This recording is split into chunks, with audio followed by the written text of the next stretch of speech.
you're making being the Manchester United manager look very easy. How proud were you of that performance? Yeah, massively proud. I think it was different to last week. Two very different games. I said that to you before the game. You know, it was going to be different today, and they put us under a lot of pressure in different ways, and we never probably had as much genuine regular threat as we did last week within the game. But I thought there was periods when we did look really dangerous, and to come here and to score 3 goals, and in the manner we did, you know, with the going 1 down and coming back, and then the setback, and then keep going, and Mateus with a huge moment for us, and the boys had to put an awful lot in today. It probably didn't come as easy as not. It wasn't easy last week, but I mean the flow of the game and the momentum was with us pretty much the whole time. This one we had to dig deep, and it was a massive effort, and I'm really proud of them. So after 20 minutes, half an hour, how did you start to turn the flow of that match? We understood the start of the game was going to be a little bit like that, as much as we tried to turn the momentum in our favour. I think we understood how the game was going to go and the flow of it, and I thought we started to take the ball and connections through the pitch and had that composure and a few moments probably gaining a bit of confidence as well, which was understandable, and actually probably we were having a decent spell, and we just seemed to have come into the game when they scored, and which was disappointing, but again showed the character to come back. And there were stages in the game we had to defend, you know, they make you defend the box really, and it's challenging at times, but I thought we had definitely enough in the game to keep believing in the confidence, and always fancied us to score. In terms of game plan and maybe where the spaces were, I know you said it's obviously different to last week, different type of game, but can you talk us through that, how it was different? That's different in so many ways. I think you know, the whole atmosphere last week and from the start, and kind of you ride that wave, and emotionally you're kind of on a constant high in some ways. Today, obviously coming away, we had to kind of create our own energy between us, and the away fans in the corner were incredible. So there's that element, playing away from home, and understanding the kind of the phases of the game, really, how it's going to develop, and being patient when you've got to. And being disciplined at the right time, and yeah, I thought we took the ball at times really well, and played forward and really positive, and got the rewards from it. You're starting to see some really good connections within the team. Look in midfield with Casemiro and Mainu, the 2 wide guys, the way they could connect and help their fullbacks as well. That was key last week. Would you say key again today?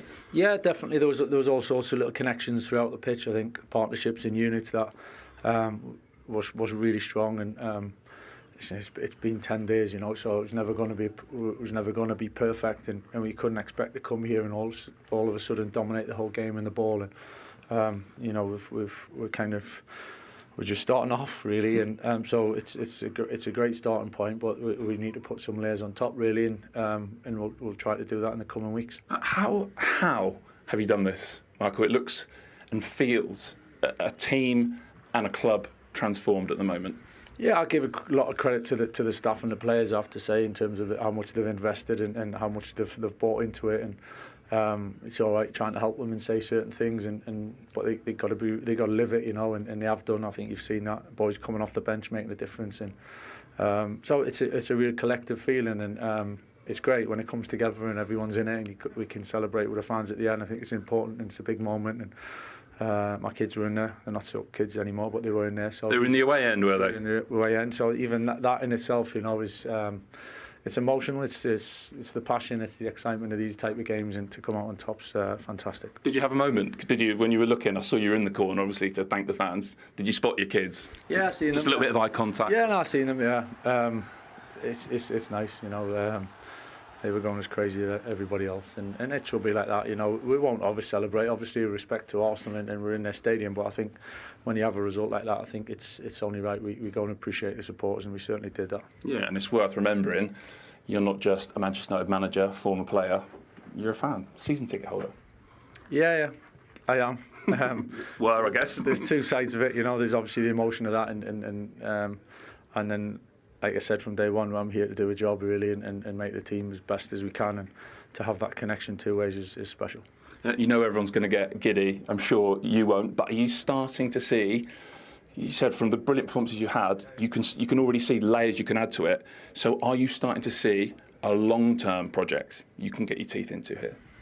It's not that I'm starting to see. I think coming here less than 2 weeks ago, you know, I said we'd make every decision for the greater the good and the bigger picture for the football club, and my job's to try and keep improving the team and keep adding to it and not getting carried away with two massive results, two huge results and big performances, and it's always about what's next that really matters, and keep our feet on the ground and keep doing the right things this week. Would you like to do it beyond this season? Listen, I'm enjoying it. You know, it's a fantastic position to be in. What happens next is I'm not going to be answering it every week because it is what it is. But at the moment, I'm really enjoying it, and I'll continue to do what I can. Well done. Thanks very much. Cheers. Well, he says he's not getting carried away, but I reckon there will be plenty of Manchester United persuasion who will be getting carried away. Could you have imagined when he took over, with those two fixtures looming, City at home, Arsenal away, that he'd come through that with 6 points? No, not on any front. Not on the front of getting the points, not on the front of seeing the levels of performance.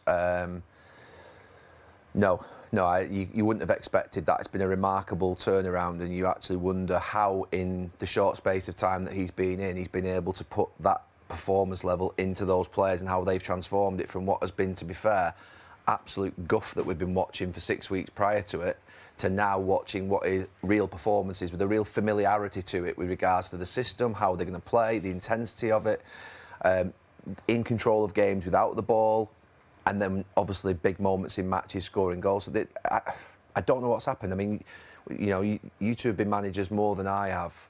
What could he have done in that period that basically has meant that Manchester United team have transformed from what they were to what they are? Because, to be fair, these two performances have been fantastic. Well, I think it helps if you've got your best players available. That's definitely significant, isn't it? That's a big plus for him. And people like Maguire coming back in, you got your attacking options. The fact is, City had a midweek game, Arsenal had a big... All these little details do help. Because the one thing you would say with United's last two performances, they've certainly played with a lot of energy. They've had that look about them. It's the first time I've looked at them, because all talk during the season was United have no real distractions. But when I was watching the games, it looks like they've got loads of distractions. They weren't playing on the front foot. They weren't playing with loads of energy. But the last couple of performances, they certainly looked that way. And certainly their confidence and belief from the last performance today, even from the first few minutes, they had something about them. Again, the players go back to playing their positions. A settled team, they played the same 11 from last week. And confidence and belief in players is huge. Last week you said, Roy, it's one result. No, it's just two. one result. Yeah, no, now it's two results. Two big results. And at what point did then it become irresistible that Michael Carrick has to become a really strong part of this conversation about United's future? I think if United win every game from now till the end of the season, I still wouldn't be giving him the job. Why? I just think they need something, a bigger, more experienced manager. Simple as that. Carrick could win every game. Timing coming into the job was fantastic for him. And he said he's enjoying it. You enjoy management when you're winning football matches, of course. But I think the size of the club and the challenges they face over the next few years, because really, I know I've heard Jamie Carragher mentioned the last few weeks, you want a manager you feel will come in and get Man United winning league titles. Are we all going to sit here and believe Michael Carrick can get United winning league titles? Well, we've only got evidence of the last 2 weeks. I know, but that's still not enough for me. If you think on the back of 2 wins he warrants the job, then that's your opinion, and I'm entitled to mine. I don't believe he's the man to get Man United back winning league titles. Does previous experience matter, Patrick? Everyone's talking about a more experienced figure, and Gary has made that point as well. But sometimes does the job fit? Yeah, I think you have a young manager, maybe with no experience, who deserve to have a chance. I think you look at that Inter de Milan with Christian Chivu, who is on the top of the league in the Serie A, and he's doing a good job, and I think he will win the league. So I think a young manager can be successful in a club like Manchester United, and through his career at United, and of course he will learn, but I think in the last 2 games that he played against City and against Arsenal, we saw some really good decision-making. And when you look at today, the injury of Doku, and then he bring another striker, maybe another manager will go a little bit more defensive and to accept to defend. But no, he put one more striker, and I think that is brave from his part. And it's not an easy decision. So I think he deserves to have a chance to manage yeah, but Patrick, United. we discussed this last week. There's loads of examples of young managers getting an opportunity and doing really well. But there's more examples of managers getting a job and not doing well. You can all handpick. We could pick 5, 6 managers here, young managers who've gone into a job and done a brilliant job. But there's loads of examples of managers. I don't think. And you mentioned clubs I don't think different to Man United. I don't think being young or inexperienced, inexperience should be enough. Pep Guardiola was at Barcelona, second team, I and can name you 50 examples where managers got a job and they didn't work out. Everyone mentions Pep or Zidane. But he deserves a chance. I think then time will say if he's good enough for United or not. Look, I played with Michael Carrick for a number of years, and to be fair, enormous amount of respect, time for him, love for him. I think he's a really good person. He's a fantastic football player. He's understated. He's composed. He will not get too high or too low. A few weeks ago, before the first game, I think everybody in football thought that a really successful thing would be for Michael Carrick to hold the baton for the rest of the season, do a really good job, put some happiness back into the players, put some happiness back into the fans, put the happiness back into the team, get the performance levels and try and get them into Europe. And if he does that, hand the baton up. That was what everyone was thinking 3 weeks ago, 4 weeks ago. Manchester United have acted emotionally a number of times in this last 10 to 12 years. I honestly could not be happier about the last 2 weeks. It's the familiarity feels to me like I'm watching my team play again, properly. Forget the fact they've won the games. They've just played properly how I would expect them to play, with an intensity, an energy and a quality.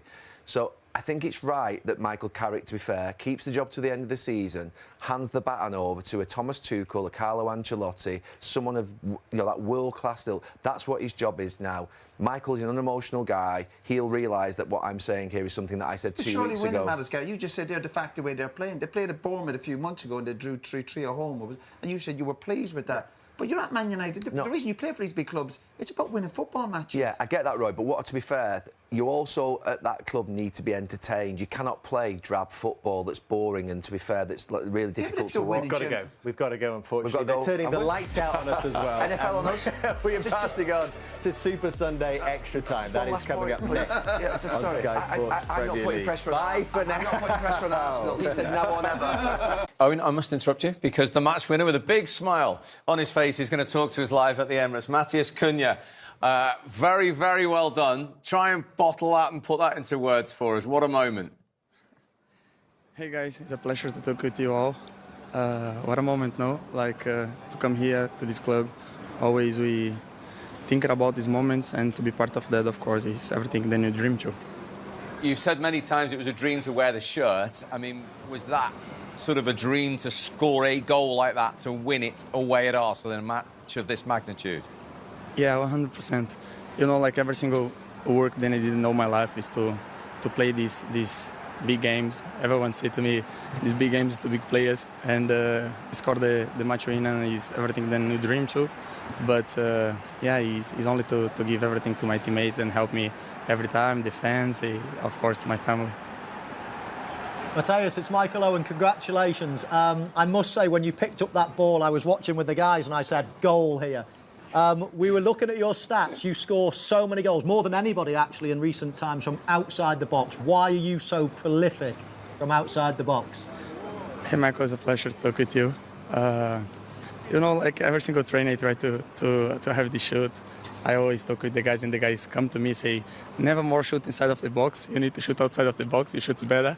And yeah, I keep to improve. This kind of shoots is something then kind of games in this league is so tight, you know, like every team defends very well, and this kind of moments is only one chance, and you need to be ready to score the goal. So I keep improving, and then the goals coming, so I feel very happy. Hi Matthias, congrats. It's Owen Hargis. We're just going to show you the goal again. The thing I like about it is there's three really good football players playing close to each other. Obviously, Šeško does great. Bruno, Kobe. And once you get into this space, I think Gabriel makes your mind up, doesn't he? To kind of go around, and you knew exactly what you were going to do, didn't you? Yeah. So Gabriel, my teammate in the national team, you know, I know like how big he is when he tried to block the shots. But when I see like the little chance to put the ball in the corner, I try to.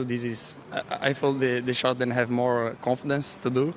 And when I see the possibility to do the shot, like I feel like so confident to score the goal. Matthias, Michael Carrick and his staff arrived. 2 games against the top 2 in the Premier League, and you've won both of them. And what has the last couple of weeks been like? How good a feeling around the group is there at the moment?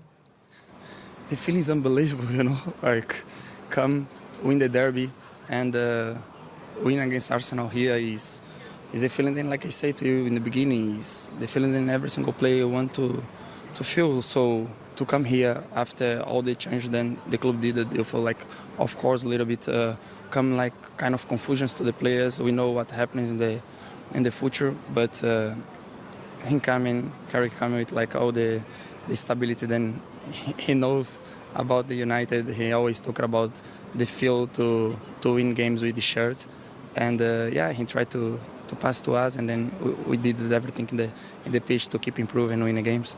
You certainly did. What a moment for the team. What a moment for you. Thank you very much indeed for joining us.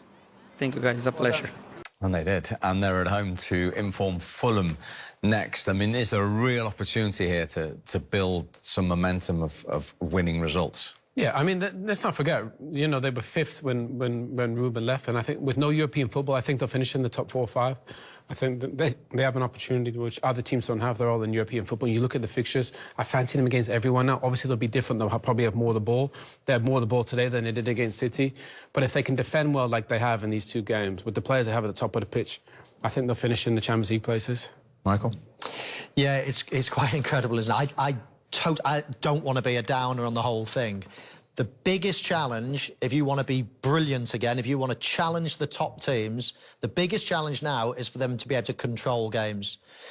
Man City, they were without the ball a long periods. Arsenal, and they've got pace on the attack, and it suits their defence, who've not got much pace, to sit deep. The hard thing, the biggest next step that Michael Carrick's going to have to work on is to break down teams that sit back against them. That's where they've struggled in the past as well. So that's another challenge. But, hey, I don't want to put a dampener on the last week or so. It's been incredible. And the confidence that's going to give them now, going into that set of fixtures. You can hear that listening to Matthias Cunha talking to us there, can't you? He couldn't stop smiling, could he? And no wonder. But the next handful of fixtures now look winnable, especially anything's winnable now the way they're playing, but they're going to be different games, and that's the big challenge now. But incredible, and they just need to keep riding this crest of a wave. Indeed. Mikel, firstly, what are your emotions after that? Well, first of all, you have to congratulate Man United for the victory. It happened in a really strange way, to be fair, because we were very dominant in the first half an hour, scored the goal, had another 2 brilliant chances to score, and then we gave them the goal, which is very unusual from our side, and that changed and shifted the momentum and the energy a little bit. After that, we dropped the standards, especially with things that we have to do much better with the ball, and the game wasn't in that much control. And then they had 2 magic moments. I mean, the 2 goals that they scored from Dorku and Cunha, credit to them, because in big games you need those moments. And we were carrying a little bit of that negativity a little bit, and the lack of fluidity that we needed. But we made the changes, we created some momentum, scored the 2-2, and you could feel game on. Everything changed immediately. The next action on is 1-against-1 in the 6-yard box. We expect, okay, something's we're gonna get from there. It goes to a goal kick, they close the structure, 1 long ball, 1 pass, and Cunha scores and changes again the momentum and the shift of the ball. So a really painful one, but it's now time to be very, very close to those players that are giving us so much joy, performances, and it's time to be very, very close to them and support them, because we all want to win. So from 1-0, and as you say, control of the match, I don't think anyone would dispute that. Can you tell us in what areas the standards dropped? Well, especially with the ball, with simple things. Every time we regain the ball, what we did with that ball after regaining it, certain clearances that stretch us on the pitch. And it's a team that the moment they have a space and the ball lands, especially to certain players, they are very dangerous, and we knew that. So, yeah, we have to learn from it. Defeats are part of winning, and you have to take them like this, because they need to be reminded how good they are. Is that almost your message to the supporters as much as anything? The players need you now. I don't have to do that, because they know. We need them in any moment is when we don't win. After it's easy, but when we draw or when we don't win or lose a game, that's the moment that we have to show really the togetherness, the unity, the energy that we're going to put it to get where we want, and defeats are part of that for us and for any team. Do you think from 1-0 it got tentative, it got nervous? Do you think was it the weight of what you're trying to achieve that affected maybe the atmosphere and certainly the performance? I wouldn't use that word because, I mean, we played in Stamford Bridge in the semi-final. We were brilliant against Inter, one of the best teams in Europe. We were brilliant. But sometimes you don't have that day, and we don't have that day. We have to do the simple things much better than we've done today. And on top of that, when you look at the goals and the goal that Dorco scored from there, with that angle, someone chasing the top corner, because the only place he can put it. Sometimes you have to give credit to the opponent as well. Yeah, obviously we can, over my shoulder right now, you can see that second goal. Yeah. Handball? I haven't looked at it. It's fine. It's gone, and we can do nothing about it. Do you think how you react to this as a team, maybe even as a club, is going to define if you have the season you want to have and achieve what you want to achieve? But we have to do what especially the players deserve, which is to be very close to them and remind them every day how good they are and how much joy we're having next to them. And that's exactly that. And I take responsibility for everything, and we move on, and in 3 days we have another game. Is there anything, I mean, maybe you don't think they need this, but do you feel like they need freeing up, and is there anything you can do to help them with that, whether it's tactical or whether it's emotional? I don't think so. I think they're free. I mean, 3 days ago, how free and fluent they looked in Milan, it was unbelievable. So no excuses. We accept the defeat, we congratulate the opponent, and we move forward. Still top of the league. Thank you. If he needed reminding, but the gap is down to 4 points. The reunion is complete, Patrick. We brought Gary Neville in from the cold as well. You only come from the United win. I don't. I've come in to see them wellies. That's a really interesting... there they are. I'm not taking style tips from you guys. We've drawn a line there. That's a really interesting question that Mikel Arteta's raised there, because he said it himself, that the team has been congratulated for their fluency in attack just a few days ago, beating one of the best teams in Italy, if not the best. And then we saw that today. Why? Why have we seen such a difference?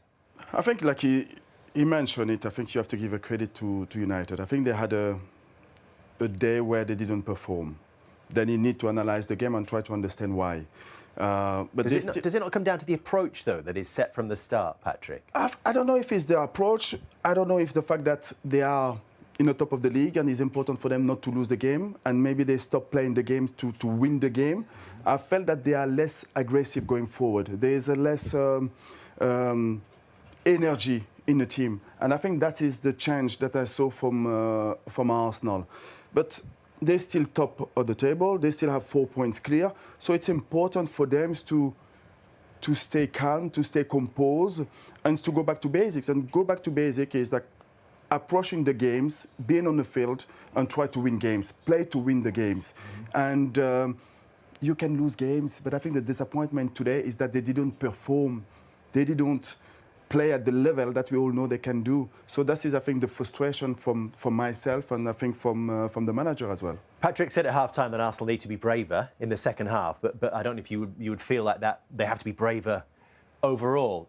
Do you think that they're going to have to change the way they go about things if they are to get over the line, Gary? I'm torn a little bit, because I think after the Liverpool game earlier on the season, I think I said that they needed to take the handbrake off, because I definitely thought that there were more attacking players on the bench that could have been used.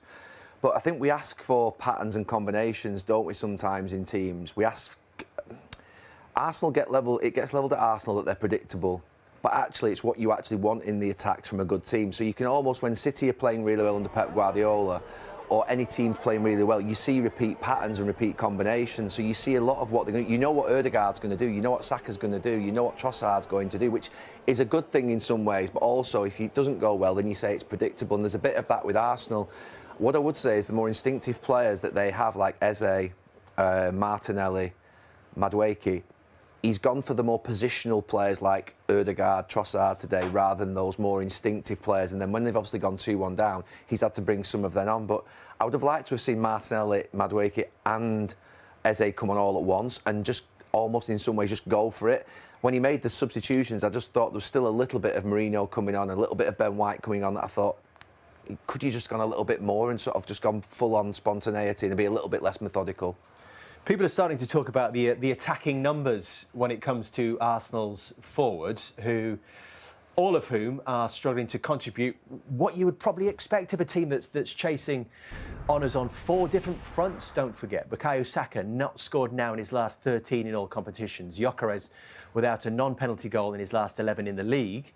Martinelli not scored in his last 13 Premier League appearances. Madueke hasn't scored yet here. They recycle it a lot, don't they? They get into position and then they recycle it quite a lot in terms of... That's the only thing I would say about them. When did they put the ball into the box? Only for Nketiah did it for the goal. That's the only time. It's like they're overthinking everything, isn't it? But what do you think when you see that graphic? Well, that doesn't look good. But there's also a case where you don't panic.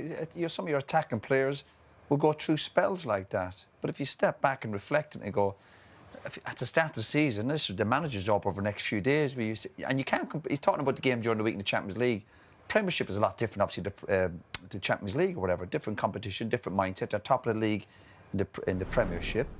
So that's the job, no players in the mindset. And these stats about players not scoring goals, but that can change quickly. Players, that's what happens. And obviously, they're very strong on set pieces. The big disappointment again, they've not turned up. They're giving up 3 goals. It's not like him. And 2 of them were absolutely brilliant goals. They gifted them one just before half-time. So I think he spoke well. And when they've had setbacks before, Liverpool earlier in the season, they responded well. And they had a disappointment losing Aston Villa.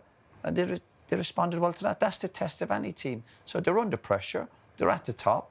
They've been in brilliant positions over the last few years and they've come up short. So that might be in the back of their mindset. So that's where the manager and the staff will have to look at them and say, look, lads, keep calm. But when they are playing, and again, particularly the last 3 league games, it has looked a bit predictable. It's all about how teams set up against them, though. As you look at United today, they was in a low block at times, and they find it very difficult. Like Gary says, the recycling the ball and can't find that killer pass. But they've scored 2 goals at home. Like, if you score 2 goals at home and you're top of the league or you're one of the top teams, you still think two goals at home would be good enough to certainly get you a draw, and most times a win. When we were at United, we were trying to go for league titles. The second half of the season, the manager used to always say to us, lads, you get 2 goals a game, you'll win the league. Because you're going to be pretty decent at the back. You're going to dominate the position. They just can't panic, though, can they? They're the top of the league. We're talking about online. They've just given away massively. The 4 points still ahead. Yes, the psychological battle is. United was a dangerous important game from today. It was I smelt it before the game today. United were always going to cause Arsenal problems. Everyone talked about the fact that Arsenal needed a number 9 to get over the line this season after 3 seasons finishing runner-up, and it hasn't really played out like that in terms of the numbers that have been produced across the season so far. The top scorers list has Gyökeres on 5. This is just the league. Trossard on 5. But own goals actually is the joint 3rd top scorer. Again, Patrick, is that something that Arsenal don't need to worry about at this stage? Or would you expect 2 or 3 to burst from that pack and put the numbers on the board to get Arsenal over the line? I don't think you need to be worried. Of course, it's a concern because you want your number 9 to score goals to be like 2 figures. And that's not the case. And it is the concern. But you're still in the top of the league. So if you're in the top of the league, that means you're doing something good. So there's a collective game, and I think it's quite interesting to see so many other players with 4 goals, 5 goals. What they need, I think, it's how you can create for your number 9, how you can put your number 9 in a better position to create those chances and to score goals. By doing that is maybe to put more the ball inside the box. Sometimes I felt that, like Gary mentioned early on, they try to recycle the ball. And if you have this kind of physical presence, you need to put the balls inside the box because you never know. You can maybe score against, like an own goal you scored today. But I think they need to have more people inside the box. You need to put more the balls inside the box, especially when you're in the last 30 yards. The positive for Arsenal is that people have won the title before without having a 20-goal striker, which a lot of people always think you do need. But it's not the case. The team that won it after Arsenal's last title was Chelsea, 0-4-5, and Frank Lampard top scored for them with 13. 3 of those were penalties. Gundogan, when City won the title in 2021 with 13. And so the list goes on, Gary. Yeah, I mean, look, it can happen where you can get contributions from many different areas and you can get 8s and 10s from others from midfield. The one thing I would say about Arsenal being a striker, and it's similar sometimes with City when you watch Haaland, although he does get the goals to go with it, as Patrick's just said, you can't really picture what type of pass or cross Arsenal players play into the box that often. You know, with City back in the day, it used to be that De Bruyne and Silva would get to the byline and they'd get those pullbacks in, and you'd see those types of goals that would be scored.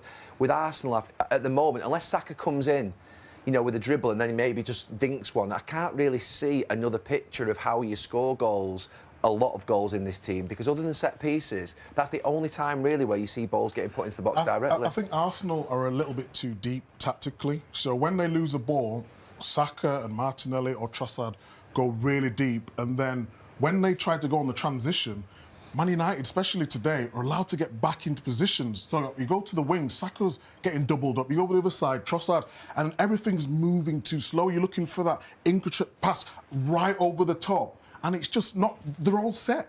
You can talk about Arsenal all you want, but United actually defended really well. If you want to get the ball from back to front, they've got to do it a lot quicker.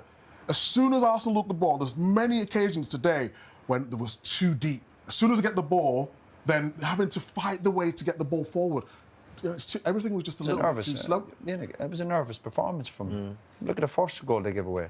Centre-halves pinging into someone who's usually comfortable on the ball.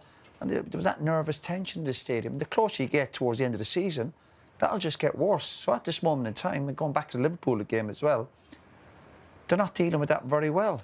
You talk about getting strikers. Haaland's got 20, but I'd rather be in Arsenal position at the top of the table, be 4 or 5 points clear. Absolutely. But there's also a case of don't panic.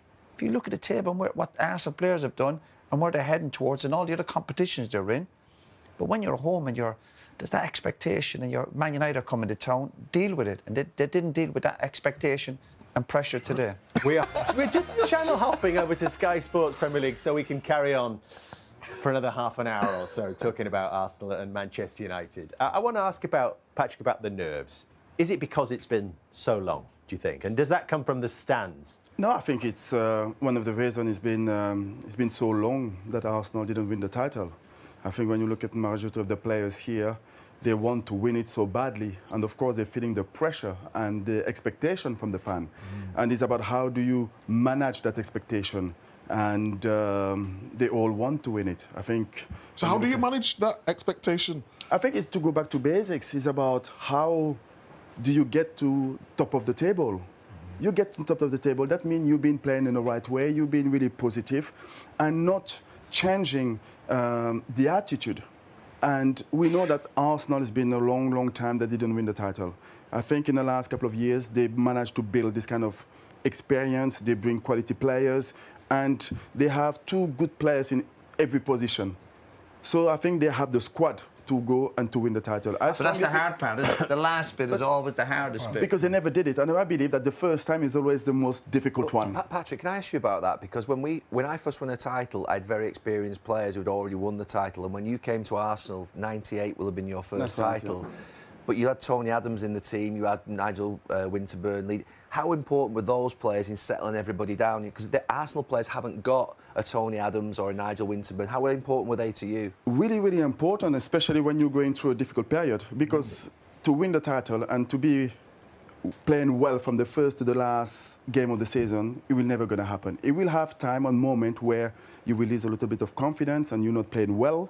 So those kind of experiences are quite really important because they are the one who will keep the spirit higher and they're the one who will keep the togetherness together. And that is why, for me, they will be really important for Declan Rice to, because he's got the personality, he's an international player and he play with belief and he's got the strong personality on the field. So I think personally he will have a really important role to lift a little bit the mood of the team. And I think he will be. Today, don't it? He was quiet, but he was one of the best, I believe, on Arsenal side. I think he was the one who was going to challenges. He didn't play at his level, but I think he was the best Arsenal players today. Patrick, you obviously know Mikel Arteta, and you've been a manager as well. I was thinking actually doing the podcast after him, what will he be saying now and what would he be doing tomorrow morning to try and reset everything? What do you think he will be doing? I think first of all, what he will be doing is showing the table. You know, because you're still top of the league. So that means not everything is to throw away. Yeah. But at the same time, you have to analyze and to try to understand what did we do wrong to be losing points. And I think it's about making them understand how it's important to perform together as a team. But when you look at the performance of Arsenal's teams today, I think there is some key players who are not at their best. And that can be physical issues, that can be a lack of confidence. I don't think as a team they lost a lot, but I think the single players, individual players, not performing at that level to allow them to win games. I have to pick up on something you said right before the game today, Patrick, which was now or never for Arsenal in terms of winning the title this season. What did you mean by that? I think the team's been built in the last 5 years since Arteta was there, and you can see that the team's growing up year after year. I think Arteta in the last couple of years did a really good job. And I think they are today the best team in the Premier League. They are the best. When I say today or never, is because other teams are not doing well, and I think that's an advantage for Arsenal. They've been playing well since the beginning of the season. It will be sad to seeing them losing that kind of momentum. So that's why it's important to stick together, to create this togetherness to keep performing, because Liverpool are out of the title race. Chelsea, I believe, are still out of the title race. So it will be City and Aston Villa who can really challenge them. But that's why I believe that is an important year for them. It does feel unthinkable, though, doesn't it, this season, that if they don't win it. It does feel a little bit like that. I understand what you mean by now or never, because it does feel like if you're on that journey and you're getting closer, and then everyone falls away this season, which they have a little bit. City have never been as weak. Liverpool have gone. Well, City go and get Semenyo and Mark Gay in their period of weakness. And look, they're the danger. City are obviously the danger. Does it matter how you win it once you get that trophy in your hands, Roy? No, because all forgotten? no, of course not. But on the back of your medal, it doesn't tell you how many points you've won it by. It's just about getting over the line. And these are tests for Arsenal. And you're on about the manager. What will he do over the next few weeks for them? Because, again, momentum's a huge word in sport. But they've got a little bit of room to obviously slip up like they did today. So the manager and the staff jobs might be in the next week or two about taking it easy in training, a couple of days off. They've got a busy schedule. Games, obviously, huge schedule coming up, big games coming up. And you say, how can you do them? How can you take them opportunity to give them days off? You do it. You take a risk sometimes. You think, well, we should be in tomorrow. But the manager, Arteta, will have to look at his group and say, well, it's not necessarily physical stuff.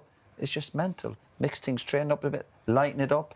But then again, you need your top lads performing, and a few more just off it. They've got a gimme game, haven't they, on Wednesday? Is it Tuesday or Wednesday? They've got Wednesday. They've got a game in Europe, which obviously is not that important. But I think Leeds away next weekend is really important. Is it a case that when you're winning... But we played for great managers, and they were brave enough to give you days off. And there's a bravery in that, because people think you should be in all the time. Is there? But that Leeds game's big. Next weekend, yeah, they've got to, he's got to, I mean, look, he will prepare everything towards that Leeds game for his first 11. I think that game on sort of Wednesday will be... They'll want to win it because it's here in front of 60,000, but it definitely won't be a priority. Yeah, but I think even as guests here, we're putting a lot of pressure on Arsenal. I understand they want to win it, but they are 4 points clear. In terms of we're saying, but we've just said though, Man City have not been performing at the level. Villa there or thereabouts, but other teams might slip up as well, you know. Of course, yeah. or they might have had their. You know, going back already. to Roy's point, end of the day, at the end of the season, it's about winning the title. We was there. We was up against your mob, United, and we had this disbelief going up against you, thinking, "Oh, they're going to do it again." And we had a few bad results. I remember one at Everton where Yaya Toure was AFCON, and inside the dressing room, we was thinking, "We've got no chance." And you have a bad result, like the guy said, it's how you react from it. It's not like Man City have gone 4 points clear. Arsenal still have a 4 point gap. So what if we're putting pressure on them? We're not putting pressure on them. We're not, the question was that Arsenal is to win. Arteta's doing a good job. He's been up against Slot with Klopp's team, wonderful team, and he's up against Pep, one of the best managers. No, I'm just saying. Every game with Arsenal, they must win. No, but everyone else is going to triple as Michael, well. To be fair, I've predicted Arsenal will win the league, but I think the fact that they've drawn against Liverpool, drawn against Notts Forest, and lost against United is putting pressure on themselves. It's not us putting pressure on them. They've dropped basically in the last couple of weeks quite a few points. They've won 2 out of 9, so I don't think it's us putting pressure on them. I actually think Arsenal will win the league and they'll come through this. But it is right that there are questions asked right now, because they've only won 2 out of 9 points against Liverpool, Forest and United, and I think questions will be asked. If they drop points at Leeds next week, further questions will be asked. It's natural. Would you still be confident, Patrick, of Arsenal winning the league right now? What do you mean? Well, Arsenal win the league. No, I still believe that. I was expecting Arsenal to win the game today because at home against United, I was expecting them to win the game, and they didn't. I think that City had the difficult period. All those players will come back from injuries, and City will do really well, I believe, at the end of the season. You're not sounding confident here. So it will be blue on blue. It's still really open. It's still really open. Which dressing room would you rather be in now? Which dressing room would you be with the group of players you think that will win the league?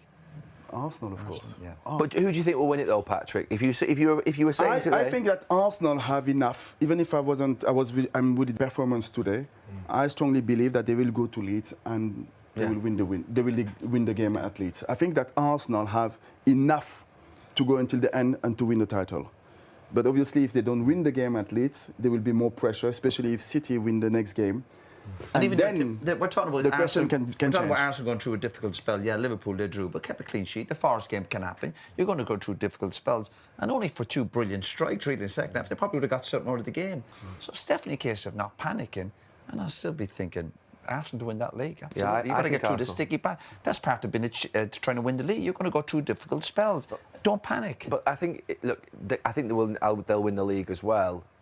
But until they win the league, there will always be questions about whether they've got the mentality to do it, because they've actually, to be fair, fallen at the final hurdle in the last 2 or 3 seasons. So they need to get over that line. I think they will, but there will be questions until they do me, it. Gary, a little bit. You thought I'd be really nervous with 5, 6, 7 games to go. Yeah. There's really tension here with the support. Every time there's a sloppy pass, the fans were, and there's still plenty of games to go. As if they're getting nervous too early. You know what I mean? It's going to get a lot worse. Yeah, but it was the same when we was going for league at Man City. It was the exact same. That was just you, Michael. It's different for you guys at the time. If speaking frankly, you guys were certified winners. When you're going for that title, there's a different nervousness. Yeah, but that nervous energy, but that can drive you on, and a bit of fear. But when you have that, the whole idea when you're playing for Arsenal or Man United or big clubs, and you're playing in front of 60, 70,000, and everyone's nervous, then that's when you keep. Bravery is wanting the ball when you don't want it. We saw Arsenal players today really tentative, nervous. But the reason you're playing for these big clubs is go, yeah, give it to me. I can deal with this. And they didn't do it today. Just one more on this, Patrick, because I'd love to know, with your invincible season, the last time Arsenal actually won the league, were you nervous about winning the title, or did you feel that that was home and hose? And actually, was the anxiety around dropping that unbeaten No, run? our confidence was too high. And we had the manager and the staff as well. This is why it will be really important for Mikel and his coaching staff to remain calm and compose and not to put more pressure than Gary can put. So is Gary. But it will be important. He's having a go at Gary Neville again, by the way. Let me at him. Listen, I see outside. That's enough in here. You know what a Roy? really good manager would do? Take him go-karting and have a chat. Yeah, paintballing. Always works. No, but to manage those difficult periods, and those difficult periods has to be quite really short. And that is why the manager and his staff, they will have a massive impact to play in the next couple of days. All right. Arsenal still out in front. Afternoon. Yeah, it wasn't good enough from us. It's hard to tell exactly now. We need some time to analyze it, but yeah, it wasn't good enough, the performance, and should have done better. But now it's time to stick together even more and to just keep working, keep being together, and bounce back. Up until 1-0, though, the performance did seem good enough. Would you agree with that? And if so, what happened from that point on? Yeah, the first half, I think we were the better team. We scored the goal and had control of the game, but we had a lot of giveaways in the game that created a few dangerous moments. And then second half, I think the momentum changed a bit. We managed to get the 2-2 there, and then could have pushed on to win it, but then they scored straight away. So yeah, overall not good enough from us. But as I said, time to stick together, time to work even harder and push each other even more and bounce back. I know you've not had long, but what have you said amongst yourselves? Yeah, just what I said now. Now is the time to be together. It was never going to be easy in this league, and we know that. And now is the time to be really strong and together and keep working and just bounce back straight away. Did today, within the changing room, on the pitch, from the stands as well, did it feel tense? Did it feel nervous? And was that an explanation for the performance not being good enough? No, I didn't think so. I thought we were well prepared for the game. We started the game strong, as we talked about, and then second half the momentum changed a bit, and they have quality players. So I don't think that was the factor, but the performance definitely should have been better from us, and we have to look at that and make sure we take the lessons and, as I said, really stick together now and keep working and bounce back. When you say the performance should have been better, not good enough, in what ways would you say? I think first half especially we had a lot of giveaways that gave them some dangerous counters, and we know the quality they have, you know, when they get the space to run. In the second half I think there was a lot of duels that they won and gave them the momentum of the game and let them run and let them attack us, and we never really managed to get into that rhythm, you know, of creating chances, creating attacks and getting that momentum, you know. So I think there's a lot of factors in the game, but yeah, definitely that's a few of them. Is how you react to this now going to be absolutely massive for your season? Yeah, definitely. As I said, it was never going to be easy, and we know that in this league every game is a big challenge and a big test, and this is also part of football. And as I said, now it's time to really be together and to work harder than ever, and we're still top of the league, so yeah, we have to keep going, and as I said, bounce back straight away. That's the only medicine. Thank you, Martin. Thank you.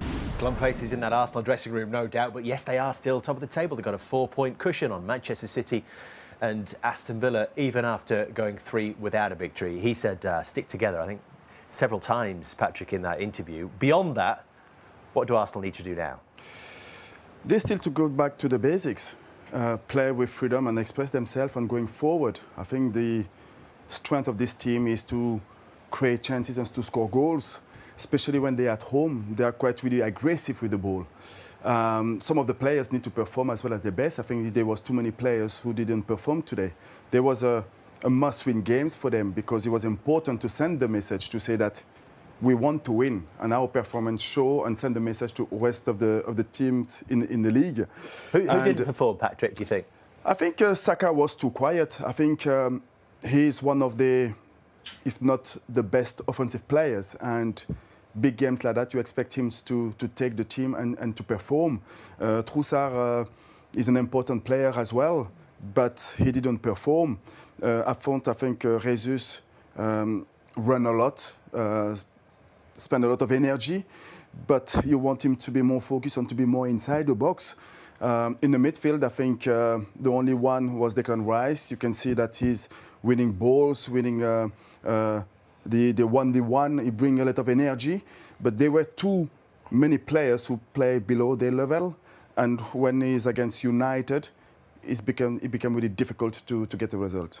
Can I share one about Odegaard? I love him as a player. I love watching him. I love his touch, his technique, all those things. But sometimes he comes and gets the ball on the opposite side of the line. So instead of this side, in the pocket, between the lines, defensive and midfield, he's dropping a little bit too deep, playing a little bit safe. Is that fair? I think it's fair. I think Odegaard is one of the technical leader of the team because of his technical ability and his vision and the quality of the last pass. I would like to see him a little bit more higher, to play more in between the lines and to receive the ball more in between the lines and to try to make his first touch going forward. I think at times he play a little bit too safe. He's coming too close to the back four. And I think you need those kind of creativity more higher on the pitch and to be more between the opposite line. That is for sure. Here till 8 o'clock tonight with Roy, with Patrick and with Micah as well. Gary Neville may decide to join us as well. I'd be surprised if he doesn't on a day like today, Micah. Interesting. Let's get into the analysis, which actually started with Lisandro Martinez contributing to Arsenal's first goal. Micah, take us through this. What does he get wrong here? Yeah, I think he focuses too much on the player, Timber, there, rather than the ball. When the ball comes in, he just reacts a little bit too late. You see here on a better angle here. Now he's trying to get up, and he's just fighting in the box, not concentrating, and he can't adjust his feet at the right moment. But nevertheless, it was a good move. Timber in forward positions, and then I thought it come off Timber, but it's gone down as an own goal. I'm sure Timber will want it. But yeah, at this stage, Arsenal, I thought, was in control, and then Man United came into the game. The recruitment policy this summer for Manchester United was all about adding firepower. So when these situations do arise, you've got someone to exactly. Make the most That's of why it. they brought him to the club. Obviously, also experienced players in the Premiership. goal scoring last year for United was a huge problem. A lot better this year, and obviously poor from Arsenal. Even there, the pace of pass, decision making at this level, but you still got to finish it. He's cool, he's calm, beautiful, and gets United back into the game. And it gives them a big lift as well, not long before half-time. But it's a real mess from Arsenal's perspective, isn't it, Patrick? It's a real mess from Arsenal's perspective. It is a real mess for Arsenal. I think losing the ball in the last 30 yards, it's really difficult, especially in front of those quality players. One mistake, you concede a goal straight away. So they were quite really exposed in possession. And then when they lose the ball, it's a 1v1 against the goalkeeper on that side, and Boumé did it really well. It was pretty quiet the first half, and then it just burst to life, Roy. Brilliant. What a brilliant goal this is. Fantastic play from Bruno, and his quality's really improved over the last few months. And his first touch is brilliant there. You look at Arsenal, again, not really getting aggressive, but brilliant play, lovely from Bruno. And this finish, oh, what a goal. Absolutely fantastic. Well, look at the bravery there for him to get on the ball on a half turn, and everything then about it, Mike, two-touch, and then it goes full of confidence, and what a finish that was. Brilliant from him, who's really come to life, hasn't he, in recent weeks for Manchester United. His 5th goal involvement in the last 6 games. Just one in his first 27 for Manchester United. The question, though, was on the handball, wasn't it? Because that was the big debate. You had the VAR intervention on this, giving us a goal on field. And the question was, did he handball it at all? It doesn't matter whether it was deliberate or accidental. If the goal scorer handballs it, it's chalked off. No. That angle? No, you can't. That angle, it doesn't look like he handballed. I think it's the next angle where it looks like he's handballed it. Now, you don't want to see them give it away from a strike like that, but I think this is the angle here. It just looks like it touches his arm on that angle there. But based on the 2 angles, one that looks like it does, and one that perhaps looks like it doesn't. I mean, it's a difficult one, isn't it? Because if it's not conclusive, then I'm not sure what he thinks, Arteta. I think he thinks it's a handball, does he? Yeah. I think he made it. He's obviously appealing for it. Did you think it was, Patrick? No, I don't think it's on a handball. If it's not obvious, it's really difficult to give it. So you have to give a credit as well, I think, to the manager, because Doku in Italy was playing as a left back. And then in the changing of system, he's coming as a winger. And winger who's playing a little bit more inside. And like Mika said, I think his first touch was quite really interesting, because that allowed him to be in front of the goal. And this performance are getting much better since the he's been outstanding. started of the season. He's grown in confidence and belief and shown real quality. And the fans are appreciating it as well. They voted him the Manchester United man of the match on the Finalysis app. Harry Maguire voted man of the match here in the stadium. So then it was, what could Arsenal do to respond? They made the quadruple change just before the hour mark. Perhaps no surprise at the source of the goal, Patrick. Yeah, I think the manager decided to make 4 changes because he wanted to bring more energy to the team. And of course, when there is a corner or there is a set pieces, this is where they are quite really strong. And they managed to score the goal with the confusion situation. The goalkeeper tried to come out, but he's a bit too short. And so many players around the ball, and they managed to score that goal. And this is Arsenal's strength. And that allowed them to come back to the game. What do you say about... we're moving on swiftly here. We will perhaps come back to what I was going to say, but this is 2 minutes 58 from that goal to this one. And this stunned the stadium, Roy. Unbelievable. What a brilliant goal. Again, Bruno and Mainu doing really well. Tight little area. And Cunha here, the power and the accuracy in this strike. And you know what? I call that goal like a Man United goal. This is what you want to see from United players. United's a great club because of their attacking players and creating goals and scoring goals. And this to win the game. And what I liked about United's players when they conceded the second one, there was real calmness to them. Their body language. I'm always watching body language. They kept their cool, they kept calm, and they showed their quality. And that goal there was... I'd watched it all night. Absolutely fantastic. A brilliant goal. I think it is a really brilliant goal. But Cunha, when he get the ball on his feet, and he get the ball and he managed to turn and to run in front of the goal. I think in the defensive side, you can be a little bit disappointed of the back 4, the 2 central back of Arsenal, not to be a little bit more closer, to allow him to turn and to face. Because they must know where the threat is with this guy who's done this so many times for Wolves last season. But in a situation like that, I don't think he should manage here to get the ball and turn. I think a player should be a little bit more... It's like the second goal, Patrick. To be a little bit more aggressive. Yeah, if you look at the second goal as well, the same with the Arsenal midfielder, just a second off it. Well, that's exactly just it. Off it. The same with the second goal and for this one. And that's the beauty at this level. It's little split-second decisions. But this strike against a very good goalkeeper, Arsenal don't concede, man. To concede 3 goals today, that will be a setback to him. Yeah, and what a player to be able to bring off the bench as well. Matheus Cunha, who showed his